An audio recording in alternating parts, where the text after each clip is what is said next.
Assalamualaikum kawan semua, salam sejahtera untuk kita semua.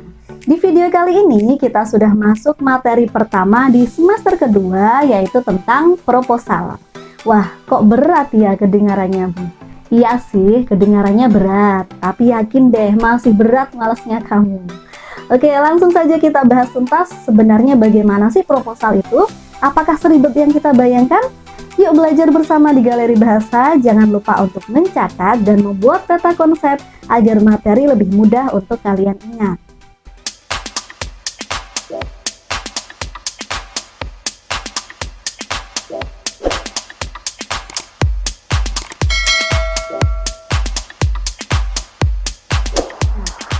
Apa sih proposal itu? Berikut adalah beberapa definisi proposal. Yang pertama, pengertian proposal menurut Kamus Besar Bahasa Indonesia adalah rencana yang dituangkan dalam bentuk rencana kerja, perencanaan secara sistematis, matang, dan teliti yang dibuat oleh peneliti sebelum melaksanakan penelitian, baik penelitian di lapangan maupun penelitian di perpustakaan. Kedua, pengertian proposal menurut J adalah alat bantu manajemen standar agar manajemen dapat berfungsi secara efisien. Sedangkan pengertian proposal menurut Hasnun Anwar adalah rencana yang disusun untuk kegiatan tertentu. Jadi, bisa disimpulkan bahwa proposal adalah rencana kerja yang ditulis secara sistematis, terperinci, dan formal mengenai rencana suatu kerja atau kegiatan. Kemudian apa ya tujuan dibuatnya proposal?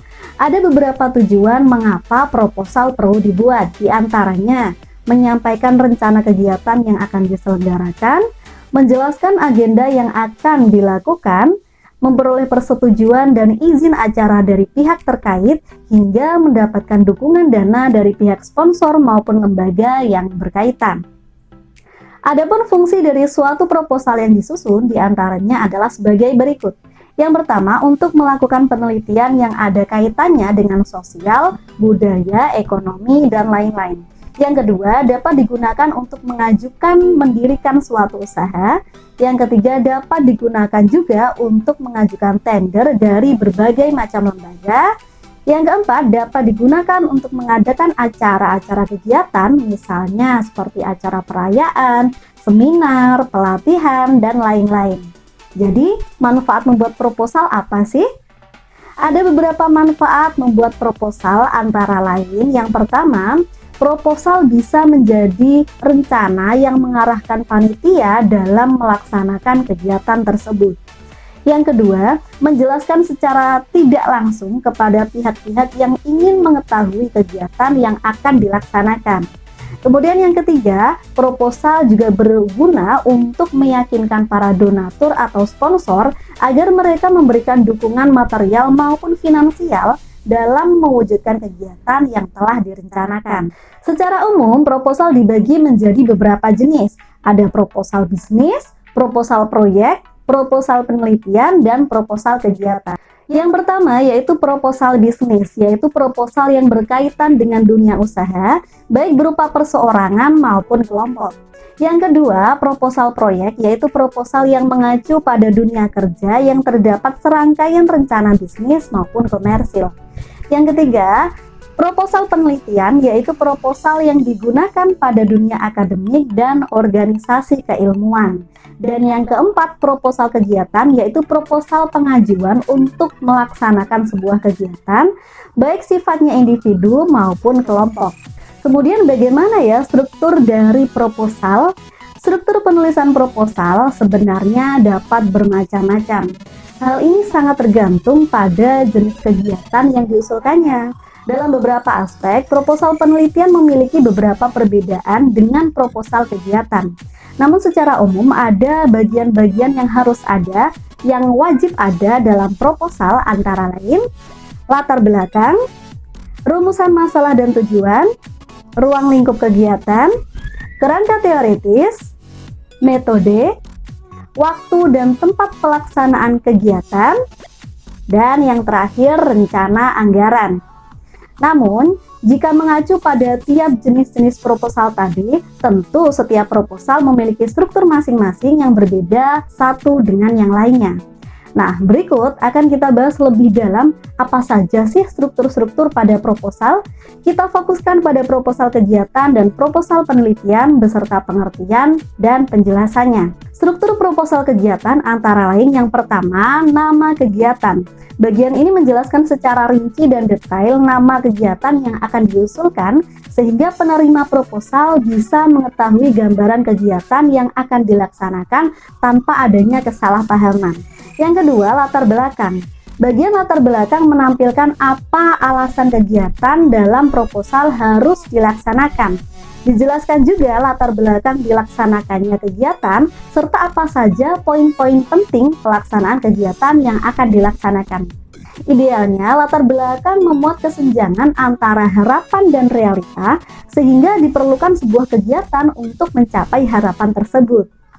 Kemudian yang ketiga, selanjutnya ada tujuan kegiatan. Bagian tujuan kegiatan ini menjelaskan apa saja tujuan dilaksanakannya kegiatan tersebut. Tujuan juga memiliki fungsi untuk dapat mengarahkan dan memfokuskan aktivitas yang nantinya akan dilaksanakan. Bagian keempat yaitu sasaran kegiatan. Bagian sasaran kegiatan memberikan informasi mengenai siapa sasaran dari dilaksanakannya kegiatan tersebut. Dengan kata lain, dijelaskan kalangan atau kelompok masyarakat mana yang akan menjadi peserta pada kegiatan nantinya. Berikutnya ada bagian jadwal kegiatan berupa waktu dan tempat pelaksanaan. Waktu harus dibagikan secara jelas, secara detail berupa hari, tanggal, bulan, dan tahun, serta rentang jamnya juga. Begitu pula tempat kejadian dilaksanakannya harus disampaikan secara jelas. Kemudian yang keenam, susunan acara. Bagian susunan acara atau disebut juga dengan rundown menjelaskan apa saja susunan acara yang akan dilaksanakan pada kegiatan tersebut. Tiap-tiap acara juga disertakan waktu dan jam pelaksanaannya dari awal hingga akhir acara.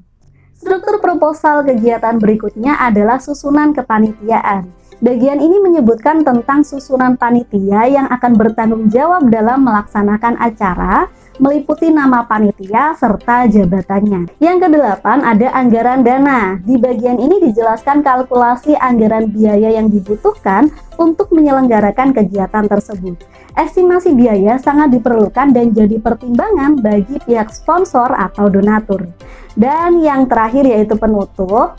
Pada bagian ini menjelaskan mengenai ringkasan kegiatan yang dilakukan. Selain itu juga digunakan kata-kata persuasif agar proposal kegiatan ini dapat disetujui oleh pihak penerima proposal.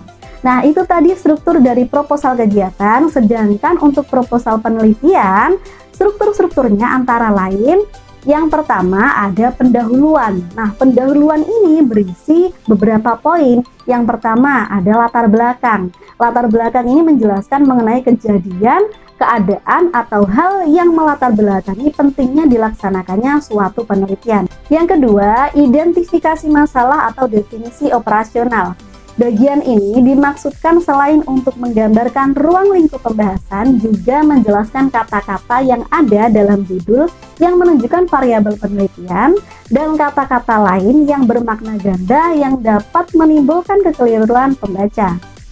Kemudian yang ketiga ada batasan masalah. Nah, batasan masalah merupakan struktur pada proposal penelitian yang berfungsi membatasi ruang lingkup penelitian. Apa yang dibatasi?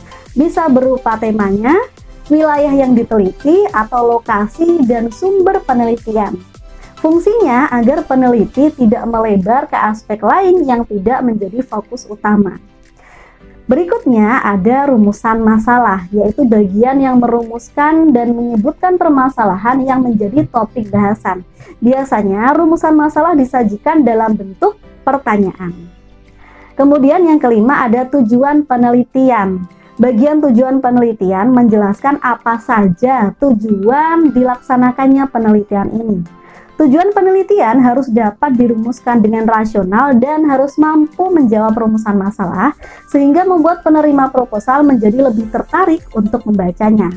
Kemudian yang keenam ada manfaat penelitian. Nah, manfaat penelitian merupakan bagian yang menjelaskan hasil yang akan diperoleh jika penelitian tersebut dilaksanakan. Pada bagian ini, penerima proposal diyakinkan akan manfaat yang diperoleh jika penelitian tersebut dilaksanakan dengan baik dan benar.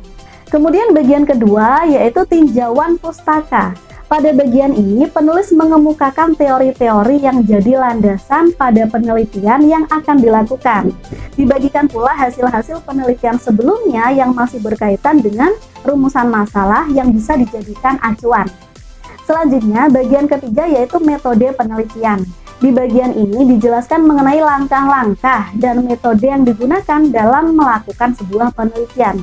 Hal ini meliputi identifikasi variabel, pendekatan dan desain penelitian, tempat dan waktu penelitian, populasi dan sampel, instrumen penelitian dan teknik pengumpulan data, hingga teknik analisis data. Demikian struktur proposal secara singkat. Untuk struktur lengkap proposal penelitian dan proposal kegiatan kita bahas di video selanjutnya ya.